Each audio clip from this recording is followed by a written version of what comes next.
Hi friends, welcome to Lakshmi Mahadevan channel. இன்றைக்கி நம்ம சேனலில் சூப்பரான ஒரு ரெசிபி தான் பார்க்க போகிறோம். என்னென்னு பார்த்தீங்கன்னா, ராகி தோசை எப்படி செய்ய போகிறோன்னு சொல்லி தான் பார்க்க போகிறோம். ரொம்ப சூப்பரான தோசை, அதுவும் இல்லாமல் ரொம்ப ஹெல்த்தியான ஒரு தோசை சொல்லலாம். வீக்லி ஒன்ஸ் கண்டிப்பாக செஞ்சு கொடுங்க. உங்கள் கிட்ஸுக்கும் ரொம்ப பிடிக்கும் டிஃப்ரெண்டான தோசை செய்யும் போது. வீடியோ பார்க்குறதுக்கு முன்னாடி நம்ம சேனலை நீங்கள் சப்ஸ்கிரைப் பண்ணலைன்னா மறக்காமல் பண்ணிக்கோங்க.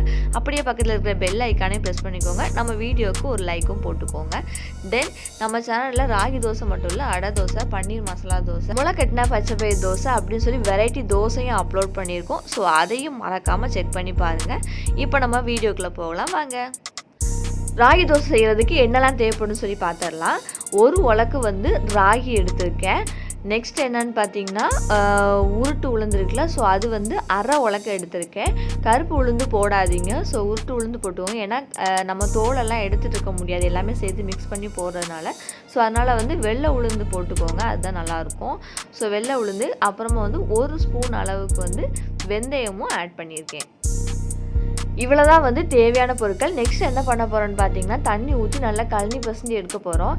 ஏன்னு பார்த்தீங்கன்னா, ராகியில் நிறைய அழுக்கு இருக்கும். ஸோ அதனால் ஒரு 3 வாட்டியாவது நல்லா வாஷ் பண்ணி எடுத்துக்கோங்க.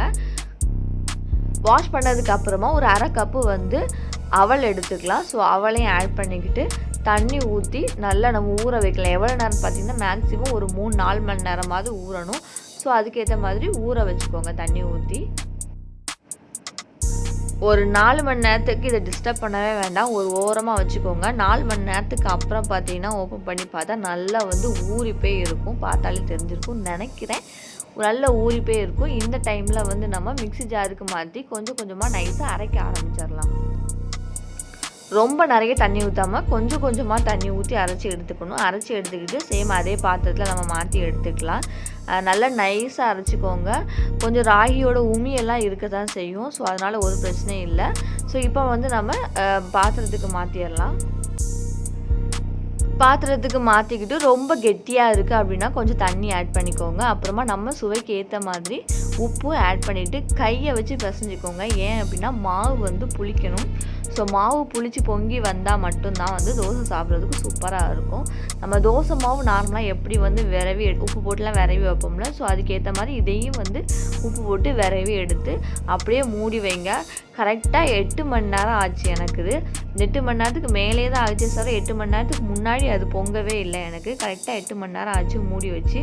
பார்த்திங்கன்னா ஒரு 7 மணி நேரம் பார்க்கும்போது லைட்டாக மேலே அப்படி எலும்பி வந்துச்சு. ஸோ 8 மணி நேரத்துக்கு அப்புறம் தான் ரொம்ப நல்லாவே எனக்கு பொங்கி வந்துச்சு.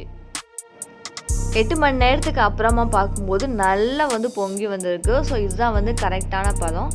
இந்த டைமில் நம்ம தோசை ஊற்ற ஆரம்பிக்கலாம். உங்களுக்கு இப்படியே நீங்கள் தோசை ஊற்றினாலும் ஓகே தான். இல்லை கொஞ்சமாக ஒரு பவுலில் மாற்றி 1 வீக் வரைக்கும் வச்சு யூஸ் பண்ணனாலும் நீங்கள் யூஸ் பண்ணிக்கலாம். இப்போ நான் செஞ்சுருக்க அளவு பார்த்திங்கன்னா மொத்தமே 4 பேர் தான் சாப்பிட முடியும்.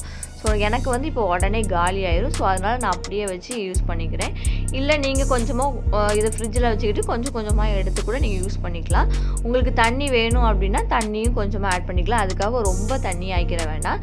அப்புறமா தோசை பார்த்திங்கன்னா ரொம்ப மெல்லிஸாக சுடுங்க. அப்போ தான் நல்லாயிருக்கும் டேஸ்ட்டு. கொஞ்சம் குண்டாக இல்லாமல் மெல்லிஸாக சுட்டால் தான் கொஞ்சம் சாப்பிட்றதுக்கு நல்லா இருந்துச்சு. அப்புறமா நெய் இல்லை அப்படின்னா ஆயில் ஏதாவது ஒன்று நீங்கள் ஆட் பண்ணிக்கோங்க. அப்போ தான் மொறுன்னு சாப்பிடும்போது ரொம்ப டேஸ்ட்டாக இருக்கும். ஸோ ஆட் பண்ணி சர்வ் பண்ணும்போதும் சூப்பராக இருக்கும். ஸோ இப்படி தான் ராகி தோசை செய்யணும். ஸோ ரொம்ப சூப்பரான ஒரு ரெசிபி, உடம்புக்கு ரொம்ப ஹெல்த்தியான ஒரு ரெசிபி தான் ராகி தோசை. ஸோ கண்டிப்பாக நீங்கள் உங்கள் வீட்டில் செஞ்சு பாருங்கள். கண்டிப்பாக உங்களுக்கு பிடிக்கும். டெய்லி ஒரே மாதிரி சப்புன்னு சாப்பிட்றத விட்டுட்டு இந்த மாதிரி வித்தியாசமாக சாப்பிடும்போது ரொம்ப நல்லாவும் இருக்கும். நம்ம சேனலில் இதை தவிர்த்தும் பச்சை பயிர் இருக்குல்ல, ஸோ அதில் கூட தோசை எப்படி செய்யணும்னு சொல்லி, முளைக்கட்டின பச்சை பயிறு தோசை எப்படி செய்யணும்னு சொல்லி கூட நான் வீடியோ போட்டிருக்கேன். அடை தோசை வீடியோ, பன்னீர் மசாலா தோசை வீடியோ, இப்படி சொல்லி நிறைய வெரைட்டி தோசையான வீடியோவும் போட்டிருக்கேன். ஸோ அதையும் நீங்கள் மறக்காமல் செக் பண்ணி பாருங்கள். நம்ம சேனலை மறக்காமல் சப்ஸ்கிரைப் பண்ணுங்கள். அப்படியே பக்கத்தில் இருக்கிற பெல் ஐக்கானை ப்ரெஸ் பண்ணிக்கோங்க. ஒரு லைக்கும் போட்டுக்கோங்க. இது எல்லாமே எனக்கு ரொம்ப ரொம்ப முக்கியமான ஒரு விஷயம். ஸோ நம்ம சேனலுக்கு தொடர்ந்து நீங்கள் ஆதரவு கொடுக்குறதுக்கு ரொம்ப ரொம்ப நன்றி. தேங்க்யூ. நெக்ஸ்ட் வீடியோவில் நம்ம மீட் பண்ணலாம். தொட்டுக்கிறதுக்கு பார்த்தீங்கன்னா நான் சாம்பார் தான் யூஸ் பண்ணியிருந்தேன். உங்களுக்கு சாம்பார் இல்லை அப்படின்னா தக்காளி சட்னி, கார சட்னி, இது எல்லாமே ரொம்ப சூப்பராக இருக்கும். பட் பெஸ்ட்டு சைடிஷ்னு சொன்னால் தக்காளி சட்னி, கார சட்னி தான். ஸோ நீங்கள் அதை வச்சும் ட்ரை பண்ணி பாருங்கள். தேங்க்யூ.